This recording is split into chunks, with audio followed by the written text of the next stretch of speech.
My name is Tethlyn Penry. I'm a solitary pagan witch. I'm an author and the founder of the Wolf and Howl Press. And this is another little video on Samhain, Halloween. It was quite a long video, the last one, and I do make it a point to try very hard not to go past 10 minutes. I think 10 minutes is quite enough for me to ask of you to listen to me. But anyway, this is another little one. Why do we associate this time of year so much with other worlds? Back a while ago I started talking about the veil thins out. What does it mean? Well, certainly something does happen at this time of year, this October run up to Halloween, Samhain. And it also happens the other side of the year, the April run up to Beltane. The difference between the two, you will get spooky and strange occurrences at any time of year, but particularly during April and May and October, November.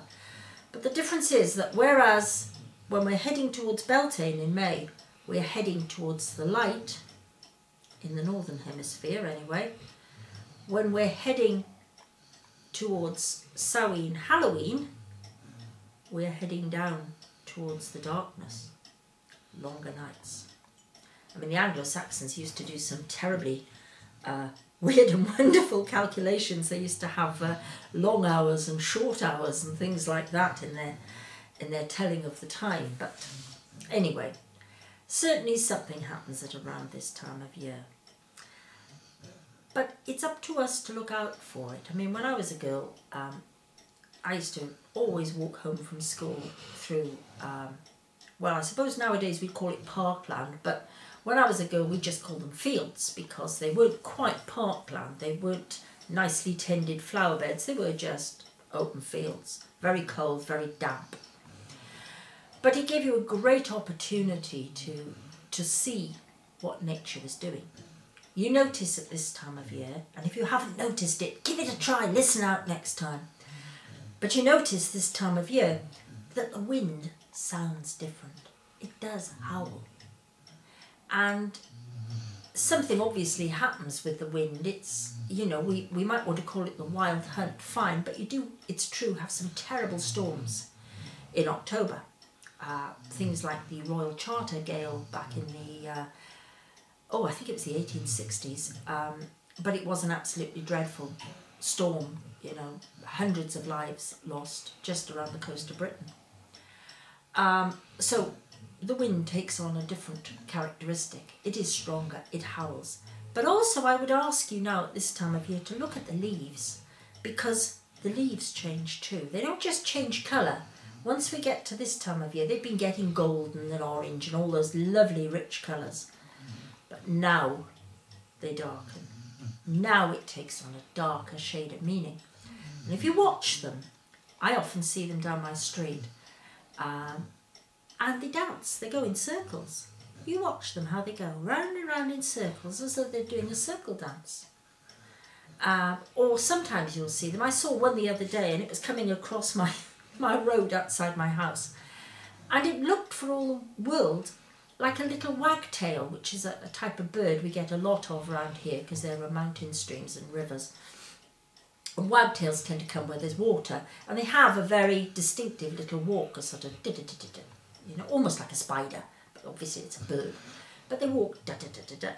Now, I saw what I thought, with my wretched eyesight, I thought it was a bird. But when I looked closer, it was a sycamore leaf, you know, the one with the sort of the 5 spikes on it. And it was actually walking across the road on its own, like that. Now, it's very easy to miss these things. If we're travelling in a car, or we're not looking what we're doing, and we're talking, or we've got our earphones in, or whatever, or we're texting, whatever we're doing, it's very easy to miss these things. But we mustn't. This is a part of the magic. Not having our altar covered in pumpkins or what have you. And I haven't got it down on pumpkins, honestly. I'm using them as an example because they're large and they're orange. But it's not about decorating the house for the season. It's about understanding what the season is in the first place. And if you really look, you will see these things, and particularly with the leaves, you will see how they dance. They might dance in a garden, they might dance in a park. In my case, one of them just merrily came trotting across the road towards me. And I remember, years ago, even when I was in a car, when I could still drive, when they would let me have a licence, which they won't anymore. But I remember once, at this time of year, driving along a road, and this plastic bag, and I was sure it was a plastic bag, one night had blown into the road. And it was in the middle of the road, but it didn't move any further. Instead, it was sort of rearing up, and it looked, for all the world, like a dragon or a sort of sea serpent. And I thought, oh no, I'm seeing things. And then I noticed that other drivers were braking and swerving around it. They didn't know what it was either. Well, I'd happened to see it come off the side of the road, and I know it was a bin bag. And I know there was nothing in it because I stopped and had a look afterwards. But for those few moments, it was animated. Something animated it. And this is part of the wonder of looking around us. So if you do nothing else for this season, if you can't think how to celebrate, you don't know what to say, fine. But at least take the time to have a little look around you, because the magic is there. The magic of this season is there. Whether we celebrate or not, it's still happening. Okay? So thank you very much for listening, and we'll be back again fairly soon, I think. Thank you. Bye-bye.